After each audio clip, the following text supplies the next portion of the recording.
This program is brought to you by Stanford University. Please visit us at stanford.edu.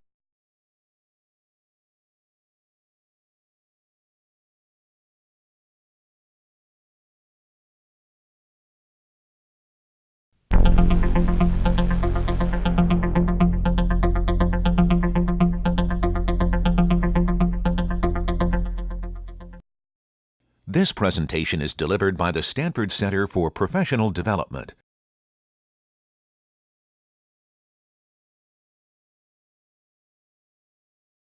Our speaker today is Charlie Tahan. He's a PhD physicist. Of course, the important computer scientists are all physicists. No, like yourself. Yeah, well, blush. Any case, he's a PhD physicist from the University of Wisconsin. He currently is working at DARPA. He'll explain the interesting situation to some degree. And he's going to talk about Spookytechnology and Society. This is, I guess, the time that I will go out and become entangled elsewhere. Charlie, you're on. All right. Thank you for having me. Is this on? Yeah, it's on. All right. Thanks all of you for coming, and thanks Dennis for inviting me. I'm going to start just explaining a little bit about who I am. This is the first talk I've given, not as in coming from an academic institution, so it's a bit weird for me too. In my prior life, I worked on silicon quantum computing and various condensed matter physics, including many-body quantum optics and photonics. But as of October of this 6 months ago, I started work as a science advisor, a technical consultant to a DARPA program manager who runs most of the quantum programs at DARPA. Now, nobody actually works at DARPA. I actually work for a large government contractor called Booz Allen Hamilton. They got a little freaked out when I told them I was giving a colloquium, so they asked me not to put their name on the actual slides, just because a lot of the stuff we do is confidential, and they would otherwise want to check every single slide. So, I mean, it's important to note here, the opinions I share today are my own and in no way reflect DARPA or Booz Allen Hamilton. And in fact, I'm not going to talk very much about DARPA at all. Most of this I'm going to talk about today is pre-joining. So the talk I'm going to give today is really not about quantum computers. Specifically, I'm not sure what the background is here, or how many people have taken courses on quantum information science or even seen lectures on it. We're not going to get away from doing a little bit of intro on some basic quantum information topics. But the overview today is really a perspective I've garnered in some of my work in science and technology studies that was a hobby of mine in grad school and afterward, and my take on applying that to the new field of quantum information science. So before I start that, I just want to say a few words about DARPA. For people who don't know, DARPA is probably the coolest government agency around.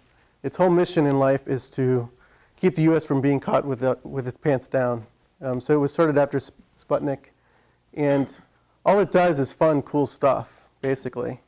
And the reason it works is because nobody is a real employee for very long. Project managers come in from academia or industry, spend 3 to 5 years, they develop some project. For example, they come in and they say, you could say, man, it would be really cool if I had a purple laser pointer. I want to do that. If you can convince the director to fund it, you can have $20 million overnight per year. Anything from $1 to $100 million a year to do just that. And their goal is to fund things that are quote unquote DARPA hard, that have a very high chance of failure, but a small chance of great success, right? So you can look up DARPA stuff, and again, I'm not going to talk about any projects going on at DARPA today. But if you want to ask me about what it's like to work there or be a technical consultant, feel free at the end. So the overview really of the talk, I think is summed up here. And I start with the viewpoint of Drucker, who was a famous management thinker. He was in business. He was a business person. I mean, nobody's perfect, but he really thought a lot about, in addition to how to manage corporations, he thought a lot about history of technology. And he believed that we're starting around the industrial, with the Industrial Revolution in Britain, we're in a great second technological revolution of man. And the goal really of this talk is to point out there's many different ways you can subdivide this great revolution that's been going on the last few hundred years. But what I want to do is focus on two parts of that, namely the quantum revolution, which started really after the turn of the century, and the second quantum revolution, which is about to start. So what's the new quantum story? It really comes down to two things. One is our recent experimental or technological ability to manipulate, create, and control single quanta of nature, so single electrons, single atoms, single photons, plasmons, various things, and then let them interact with each other. This lets us do two things. One, it lets us verify and test our interpretation of quantum mechanics, which so far has been incredibly successful, but there's still open questions about interpretation. And two, it leads to amazing new technologies. And second, from the big picture, is a revisiting that's been going on over the last 20 years of some of the neglected parts of quantum mechanics. So when quantum mechanics first came about, when it first solidified in the 1920s, there was this nature of one, quantization, two, of dual wave-like particle nature of matter, and that led to a whole bevy of new technologies. But a lot of things like the non-locality, superposition, measurement were known and used in physics, but were not really explored fully. And now getting to that leads to some really groundbreaking new things. So what we're interested in today is really how this second quantum revolution is unfolding, how we define it, how we guide it, and then how we take advantage of it. So where I'm going to start is in nanotechnology. And this is an interesting statistic, and this is what started all this, is that out of the $1 billion a year that's funded by the National Nanotechnology Initiative, and this is $1 billion a year in '93, it's probably more now, about 10% of that goes specifically for studies in societal implications, right? So that means studying the toxicological effects of nanoparticles and nanotechnology, but also just pure sociology, studying the implications of advanced technology. That's an amazing thing, right? That's a lot of money to sociologists. Those guys don't get paid a lot, right? So you're talking $100 million a year. 80 million is going to toxicologists, but 20 million is going to spread out among sociologists, right? And so what was the purpose of that? It's a really interesting question to ask. The NNI was started by, really it was a product of Mihail Roca, who is a director at NSF, and he convinced President Clinton in the early 90s to fund Nanotech, this huge initiative. And he built this societal component into the funding. Why? I mean, you can speculate. I mean, one reason for sure that he said is there was a GMO disaster, right? Europe still doesn't buy GMO food. We do. We don't care. We like cheap stuff. But it was a disaster, right? It was a disaster for the industry, biotechnology industry. And one of the reasons to fund societal implication studies and toxicological studies is to prevent that from happening. Because if you think about it, what are you doing? You're educating a lot of people outside the physical community, the technology community. You're educating them about nanotechnology, one. And if you believe that nanotechnology is safe, then that's a good thing. They're going to disseminate that. But you're also making a lot of people dependent on studying nanotechnology, right? And so they're going to have if you take a sinister view, slightly sinister view, they're going to have a lot of motivation to not say anything too bad, right? Now, I don't believe nanotechnology is nearly as scary as biotechnology, but this is one way to look at it. So nanotechnology and society is a key word. There's a whole group of people who who are studying the societal implications of nanotechnology. And I don't think physicists and technology people realize that. But this is a world I found myself in because in my last year of grad school, I got some of that money.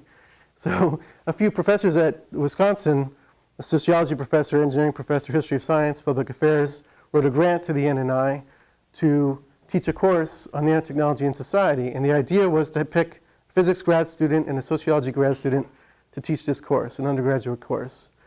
So they picked me and they picked a sociology grad student, and we, together with the professors from these different departments, we developed a new course. And that's how I found myself in an office in the sociology department my last year of grad school, getting a PhD in physics. Well, let me tell you, the view was much nicer.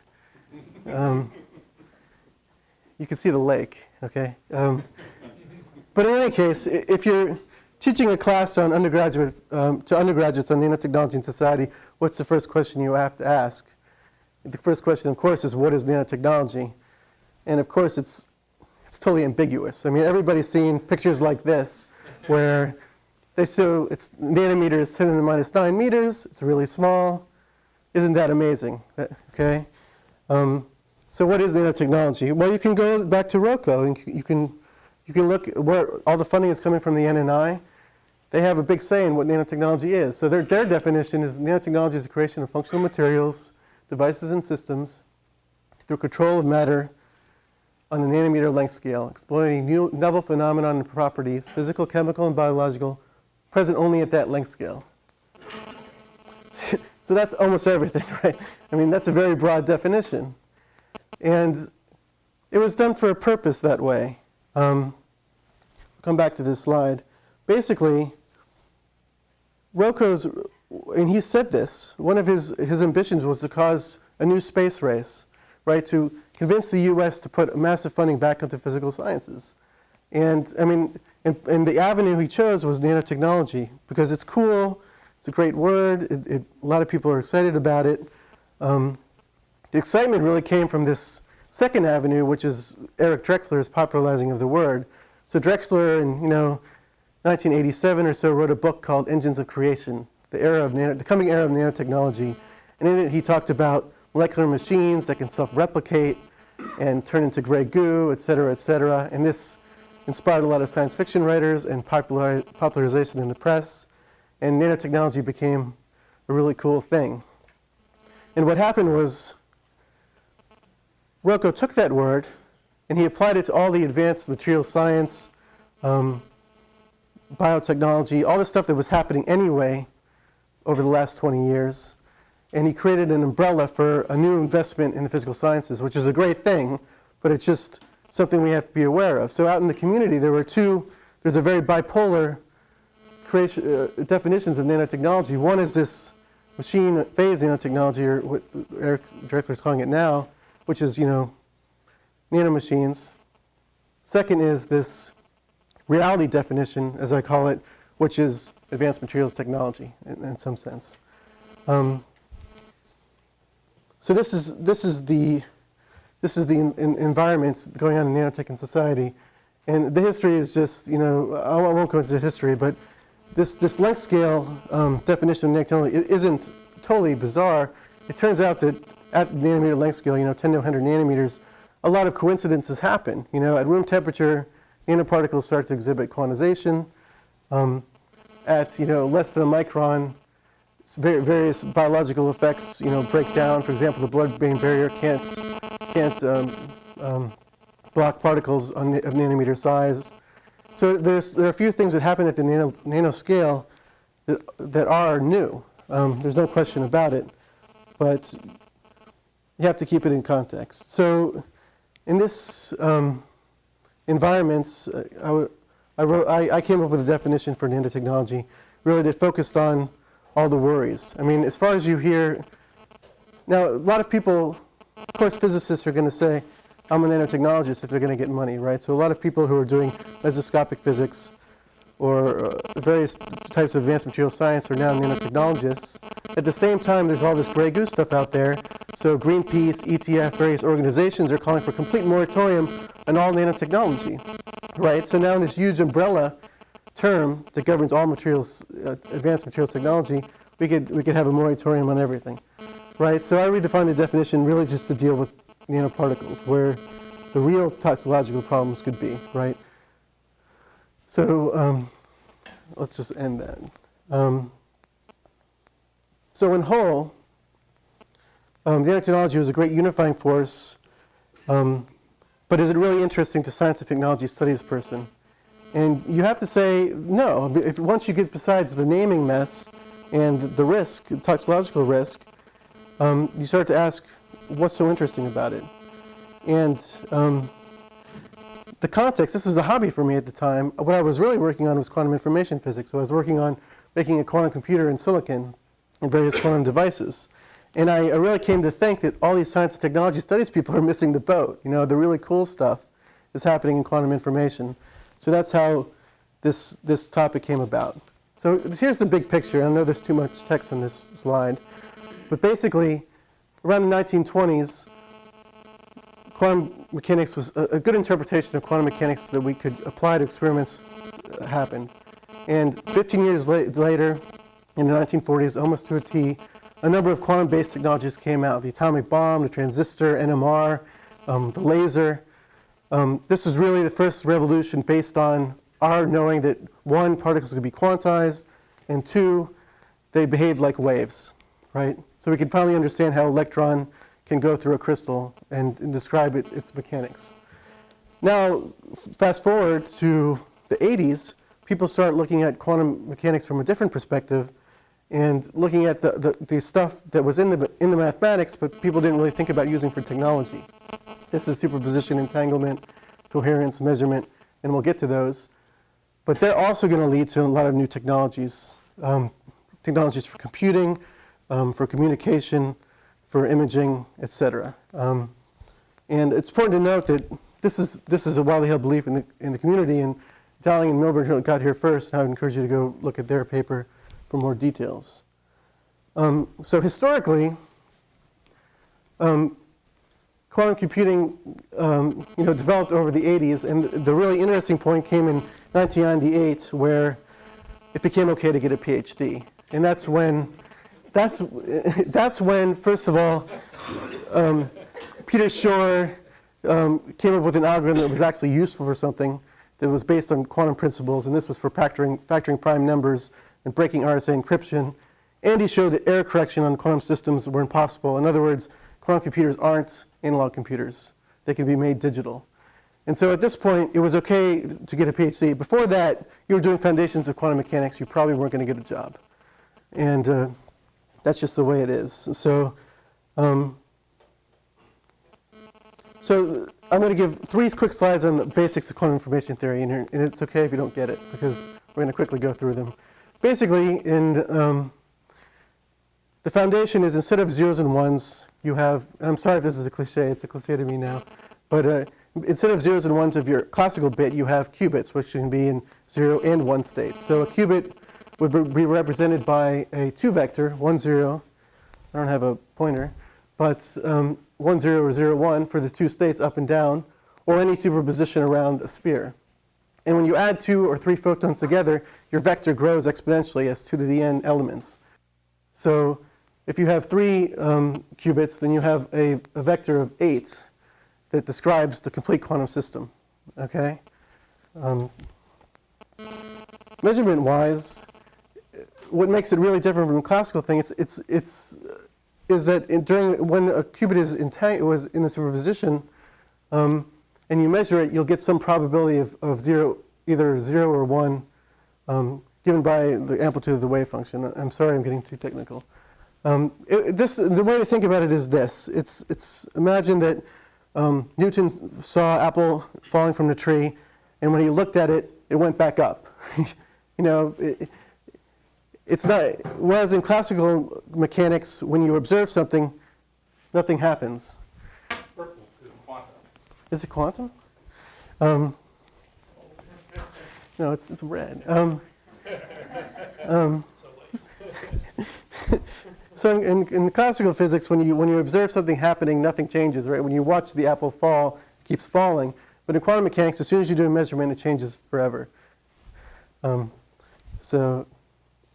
entanglement is a so-called non-locality of quantum mechanics, where two qubits can be in a state such that they can't be described separately. Namely, if one particle is on this side of the room and another is on that side of the room, they can only be described by a 4-vector, and you can't describe each particle separately. You have to think of them as a whole.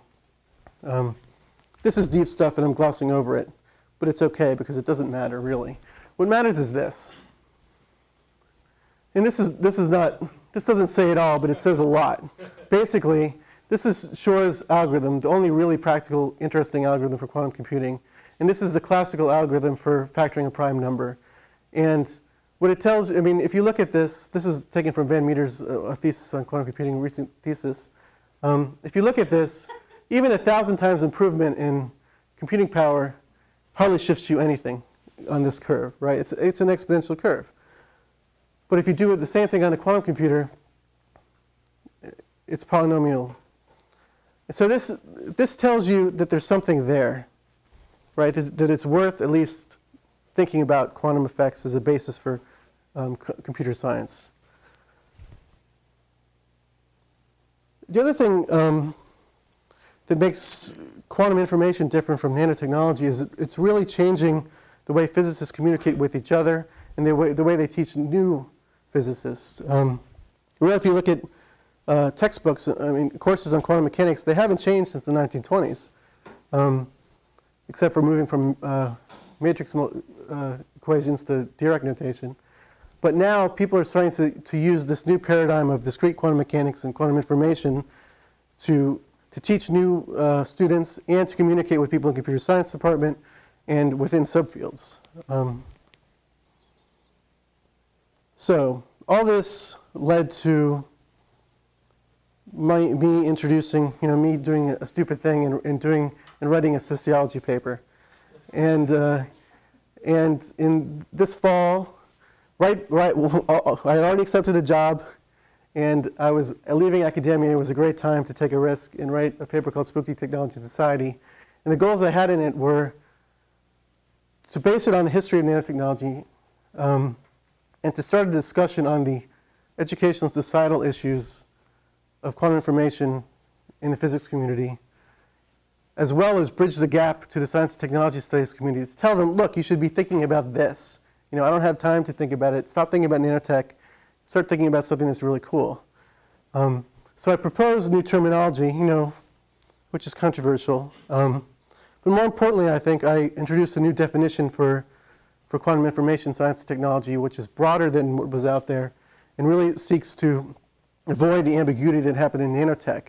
See, in nanotech, the term was defined outside of science beforehand by popular science people, by the media, and then scientists adopted it to get funding, right? So you're left with this mess. So my goal is to try to get to it first.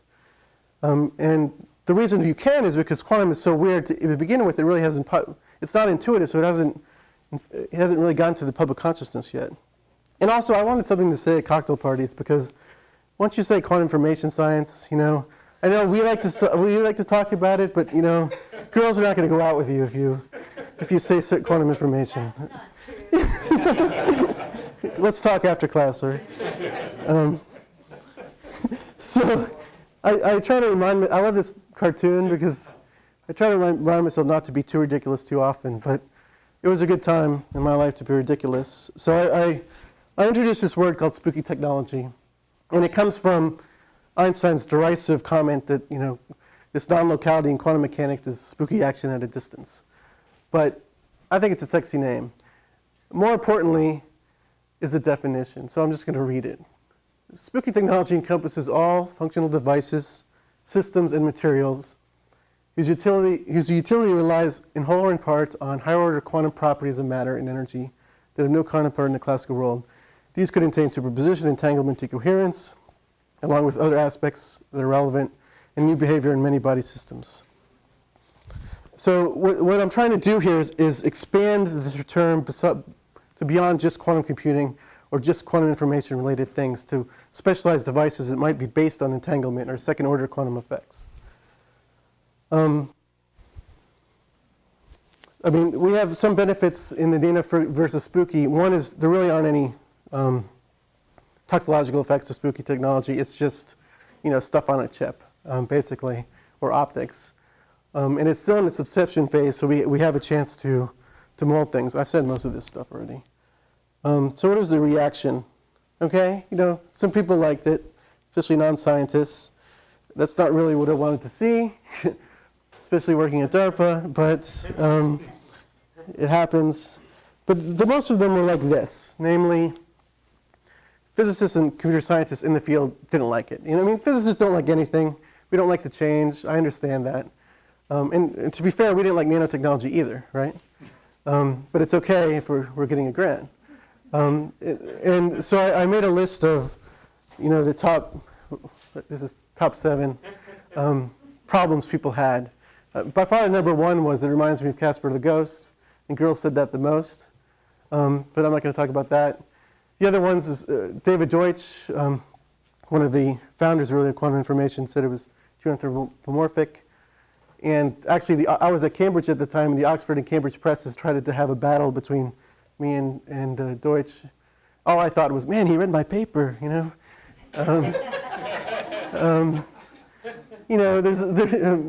one comment blogger at Nature said physicists don't like cute words, which is ridiculous. Physicists love cute words. Truth and beauty quark. There's tons of examples. So I'm going to address these 3 ones. Not rational. It's going to scare people. And it's in the 3rd one. So first of all, it's not rational.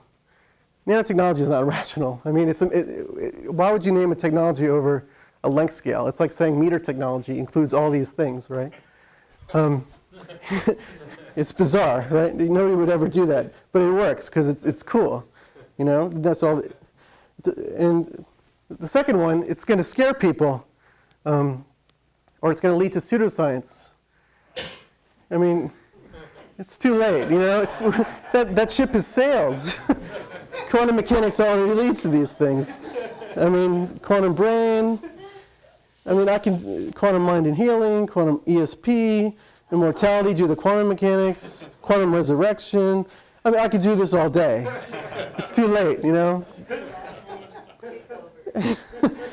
So my point is, okay, I personally don't think spooky technology is going to scare anybody or lead to any more pseudoscience than quantum mechanics, quantum physics already does, that the name quantum does. But there are alternatives. Nobody related it to the CIA, that's what I thought. Well, there was a spooky weapons thing from Wired, where they're talking about spooky radar and various other things. But there are alternatives. Dowling and Milburn proposed calling it the 2nd generation quantum technology. There's obviously quantum information technology, which is really the standard. We could call it Quinfotech. I personally think Quinfo is something you would call somebody you don't want to sit at your table at high school. Quantum coherent technology is probably the best because it encompasses a lot of all these different elements of 2nd order quantum mechanics, which quantum entanglement technology is a little too specific. But these are just too long. This is why I wanted to try to come up with something new. Quantum is so overused now. But it's still cool, right? Something between Quinfotechnology and Quintech. Quintech, go for it. It's the 2nd paper. I don't know. There's no question that quantum is still a cool word. The new James Bond is coming out. And it really is called this. Well, you don't have Roger Penrose up there, or fashionable nonsense is the other one. Fashionable nonsense for quantum. Yeah, that was the one where the physicists pulled the wool over a bunch of humanists. Buzzwords. Because he was actually also asked to kill computer science too. Really? Yeah. Roger Penrose. No, not Roger Penrose, but the guy who wrote Fashionable Nonsense. I see. Okay. In any case, they're all alternatives. I'm not really against them. I don't care. I think Spookytech is a cool name, but if something else happens, if it becomes quantum technology, and it probably will, because quantum's still sexy. I think the definition that I have here, which is broader and more inclusive, is something we should think about doing as a community before it happens for us. So now I'm just going to give a couple of quick examples of Spookytech or quantum information tech. One is the most extreme example is a quantum computer. And I'm not going to get into all the details. There's no way to do it. The specific implementation I worked on is a quantum computer in semiconductors where you use electron spins as your qubit. So a spin can be an up or down state. You put your 0 in the up state and your down, and the 1 in the down state. You can trap them in semiconductor heterostructures. Silicon is, the most studied material in history, probably, at least from an engineering perspective. It's going towards the quantum level anyway. To do this, you need to be at, e-beam lithography level, but we'll get there. At least there's hope. There are many other potential ways you could do it, and it's still very much in the inception phase of how would you build a quantum computer. But silicon silicon's an amazing material. It turns out, the more you look into it, it turns out that spins in silicon have extraordinary coherence properties, and I've totally glossed over what coherence is, but basically it's how long the quantum nature of your particles last in some temperature bath and all the various imperfections that are happening in a real device. And for a semiconductor device, a solid-state device, which is, you hope you could make many of these like transistors, silicon, I calculated this number has 9 hours of lifetime. That's the time before a photon is emitted and the up spin flips to its ground state. So just to give you a quick picture of how you would build one of these, and this is something I made in graduate school and it took me a whole day to make, so I have to show it in every talk. But it's sort of a nice. It's a nice view of how you would, the layered heterostructure you would make. Basically, you make a particle in a box in the z direction. You trap electrons in that dimension. Then you add gates to the top, put a negative charge on them, push all the other electrons away except for one. So you're left with one electron. It has spin 1/2. That's your qubit, right? Then you can imagine putting two next to each other, letting the wave function, changing the gates in between them, and allowing the electron wave functions to overlap, and that gives you exchange. So that's how you make entanglement between two quantum particles in a physical setting.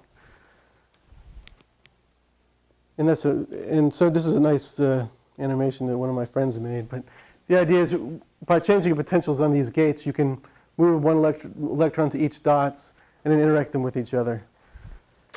So it's just a pretty slide. And this is the theorist's rendition of a quantum computer, where you imagine some array of single electrons that can all interact with each other selectively, and now you have a quantum register. And this is done at 10 millikelvin in order to maintain the quantum properties. So that's one example. Another quick one that I worked on while I was at the University of Melbourne. I spent 4 months there working with Andy Greentree and Lloyd Hollenberg et al. And this really came out of part of this mixing of subfields that I was talking about. They were working on quantum computing. I was working on quantum computing, but Andy's a quantum optics person. I'm the kinetic matter theory person. And this result was really emerging of our brains, really. And the idea is to engineer a system of photons that are all interacting. So what's been going on in technology recently is the ability to trap a single photon in some solid-state device. So this is a photonic bandgap lattice made in diamond. So each one of these circles is a hole cut into a very thin sheet of diamond, and this one is not a hole.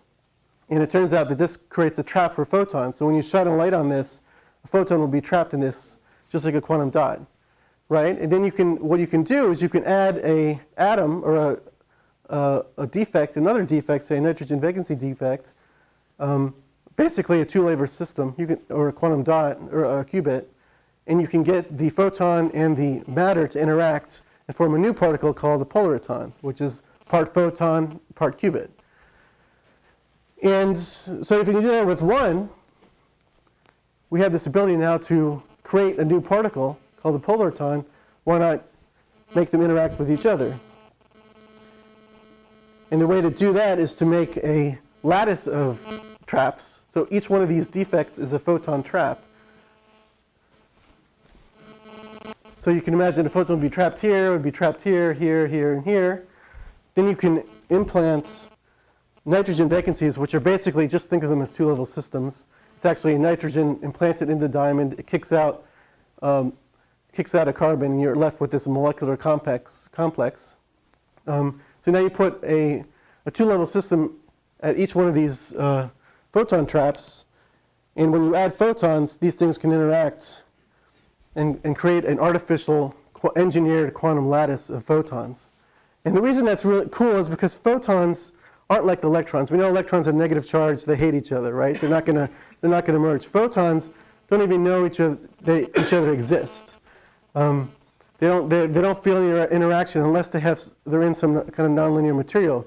So what you're doing here is you're adding a nonlinear system, namely an atom or a qubit, and you're making the photons behave somewhat like matter, so that when they overlap with each other, they actually feel a repulsion.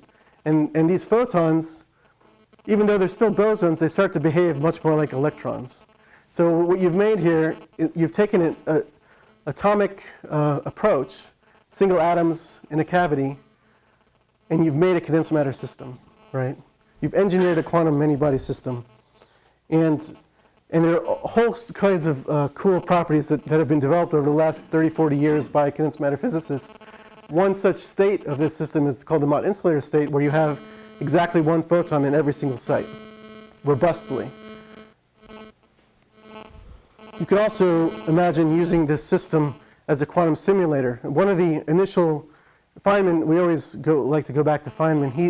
He proposed a quantum computer, and the reason he proposed it was he started thinking about quantum mechanics. And the problem with quantum mechanics is it's really hard to calculate anything on a classical computer, because when you have qubits, as I showed you before, you have vectors of 2 to the n, right? So if you have 100 qubits, you have a matrix that's 2 to the 100 by 2 to the 100. You can't do anything with that, except for make a lot of approximations. So he figured, well, if you had another quantum system, then you could simulate this quantum system you actually cared about with this other one, right? And so the idea here is that now we can engineer a system where we can tune the interaction between each site, and maybe, I don't know how many condensed matter physicists are in the crowd, but this is this is very similar to a very famous Hamiltonian called the Bose-Hubbard model, which physicists have been killing themselves about for the last 30 years. So if we can design a system that we can create bit by bit, we can simulate this other system, but we can't solve on a classical computer with this one. And so I knew condensed matter people will love it, and the people I was working for in Melbourne really liked this quantum simulator idea. But what I thought about was we have a system of perhaps thousands of traps, all with a single photon in them. We've used quantum mechanics to create this really weird system. What can we do with it, right?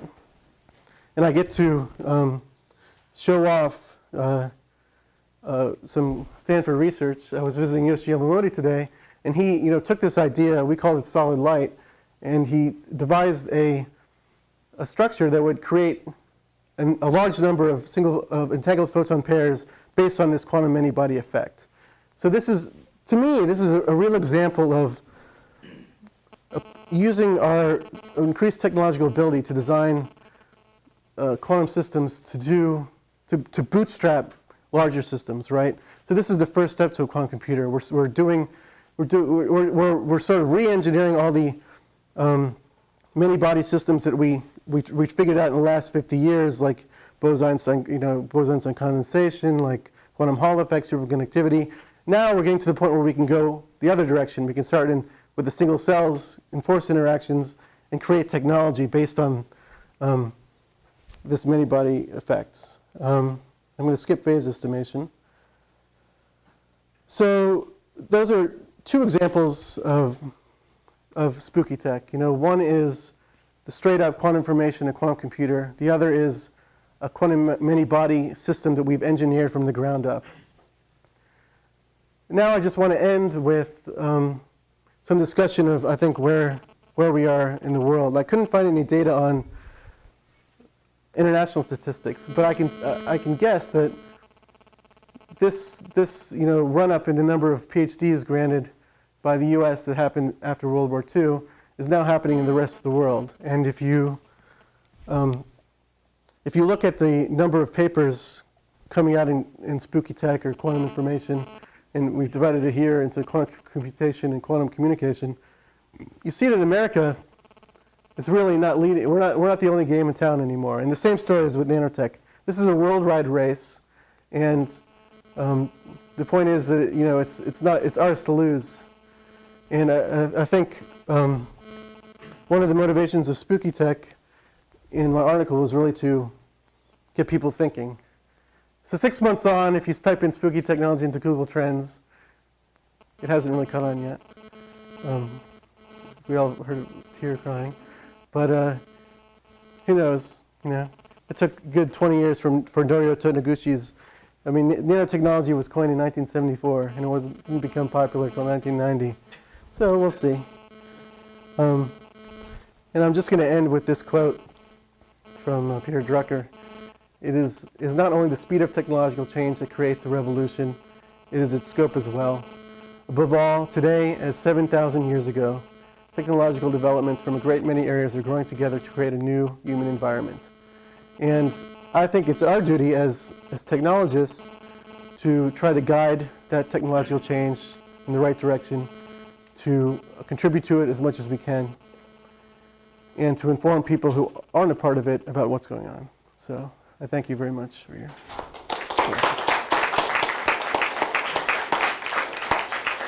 We have time for questions. Sure. And we have questions. No mean questions. Is DARPA using the Spookytech definition? No. This is separate from DARPA. So one of the reasons for interest in quantum computing has been factoring, as you mentioned. But to factor interesting size numbers, we'd need lots and lots of qubits that would actually work and so on. Have you also thought of looking at some intermediate applications for few qubit technologies? Sure. One example is quantum metrology, where you can imagine using these quantum effects to. So I had one slide here, which is sort of a simple example, where say you have a Mach-Zehnder interferometer on the right, and you want to know the phase of some sample that's in the way of one of the arms. Right? You can imagine using some quantum tricks to improve the accuracy of, basically to decrease the number of photons you need to estimate this phase. Now this approach could be used for communication, using the phase of photons or something else. There are a number of ideas for small quantum systems, quantum simulators and stuff like that. One of them is similar to this photonic idea, but there needs to be more. I think that's the end game. There's nothing as groundbreaking as Shor yet.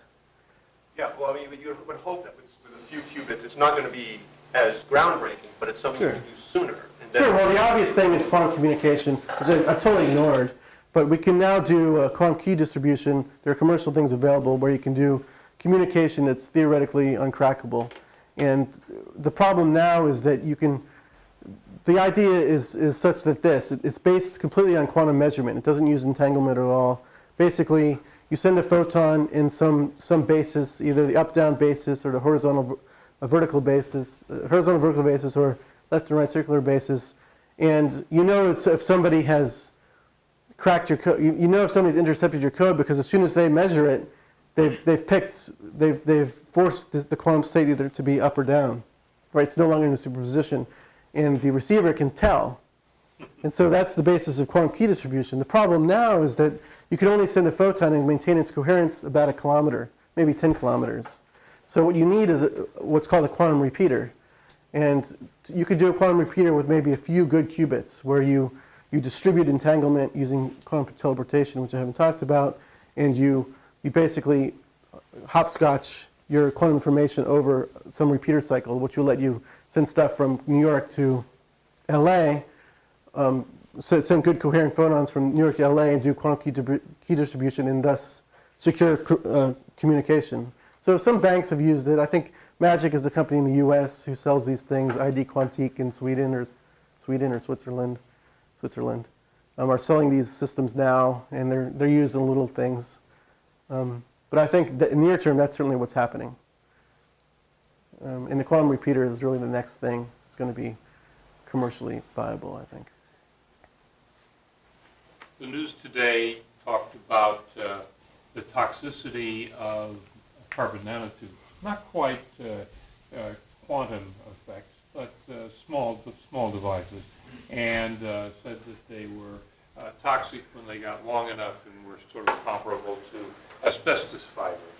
Yeah, my mom sent me the article. She's a toxicologist. She said it was a joke, but I don't know.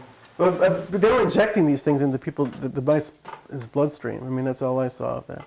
So, but I mean, it's true, right? I mean, part of the reason back when I was doing Nanotechnology and Society is when I was asked to write this book chapter on what is nanotechnology, I came up with this definition that's based around risk, right? The previous definition was anything with one length scale on the order of 100 nanometers is nanotech. Like, no, quantum wells are not any way riskful. So if you have particles that have 2 dimensions, either nanotubes or buckyballs that have 3 dimensions in 1 nanometer length scale, then they really have, it's been shown, that they have real different toxicological effects than their big brothers. The carbon ultrafine particles have been around for a long time. It's called soot. But nanotubes really have a different effect on the body, and there's been experiments that show that, and it's a real issue. They're used in all types of cosmetics, but until, the way it works is, it's impossible to do. You can't be a theorist and a toxicologist. You really have to, do tests, and you have to wait and see how bad it is, right? So. Is there a boundary with nanotechnology where a whole bunch of it involving micro machines and nano machines doesn't involve quantum effects? Sure. And Harry, is your Spookytechnology just focused on the boundary where you crossed over at quantum effects? It's more than that, right? There's a bunch of nanotechnology that's, for example, nanoparticles. So, for example, you take a piece of silicon, you start chopping it up. Once you get to the 10 nanometer diameter particle, it starts to look very different from the bulk, right? It changes color. And if you go to 10 nanometers, 8 nanometers, or 6 nanometers, it changes color depending on the light you shine on it because the electrons are being confined in different, it's a particle in a box problem, right? And that's a quantum effect, but it's not a part of Spookytechnology. Spookytechnology is based on these higher order quantum information type things, entanglement, superposition, which are really very different from just a particle in a box, wave-like nature of electrons, etc. So you're separating Spookytechnology from most of the material science now. Yeah. It's really more of a. It certainly uses nanotech as an enabling technology. You need to be able to get to 10 nanometers to do a lot of this stuff, right? But it's based on higher order quantum physics. It's not based on technology, the definition. That's what makes it really different, right? And that's why I argue that it's very different from nanotechnology, which is more like a practical umbrella as opposed to a paradigm shift. And I know that's a cliche, but if you go back to Thomas Kuhn's book, this is really a paradigm shift because people are using different language, they're approaching problems in different ways. People who start thinking about, who are coming from a quantum information background and thinking about entanglement, started thinking about many-body physics, and they can solve problems they couldn't in the old way, just doing straight-up quantum mechanics. And it's just a different viewpoint, thinking in qubits.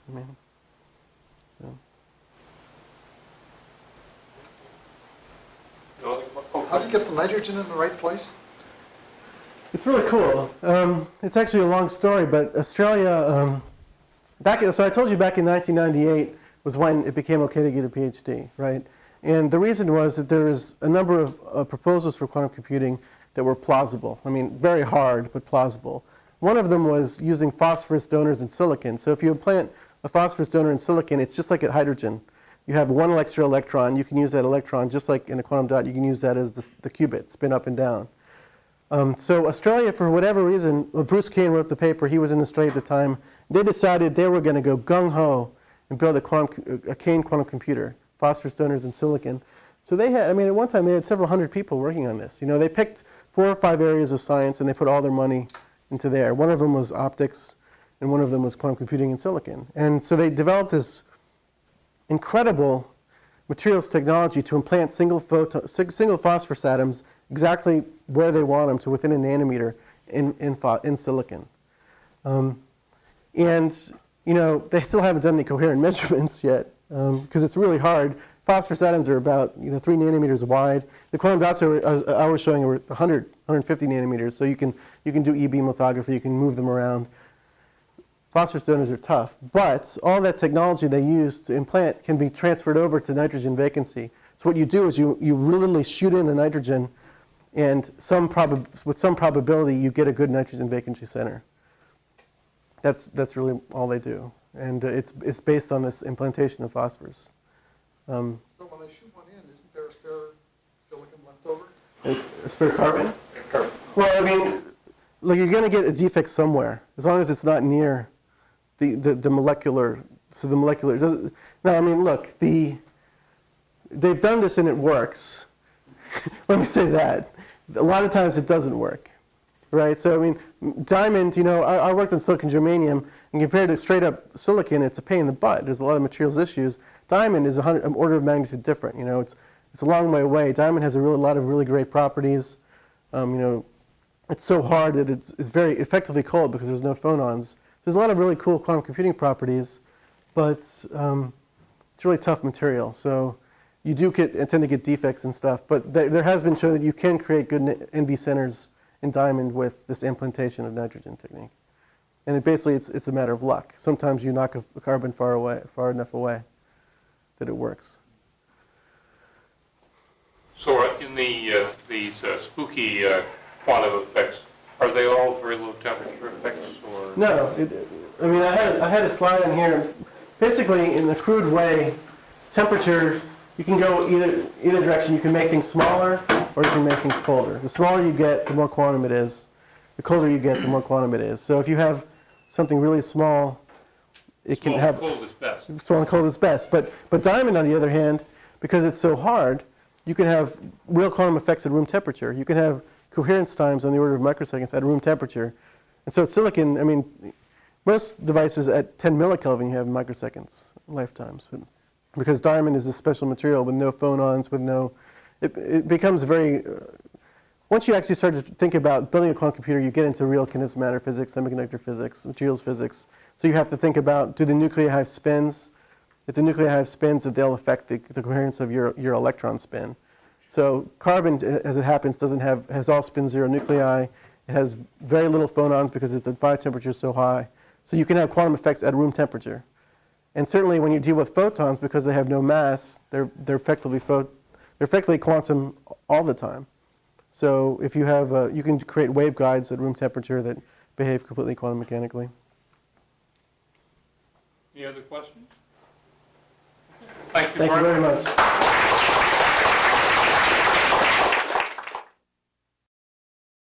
For information on other online Stanford seminars and courses, please visit study.stanford.edu.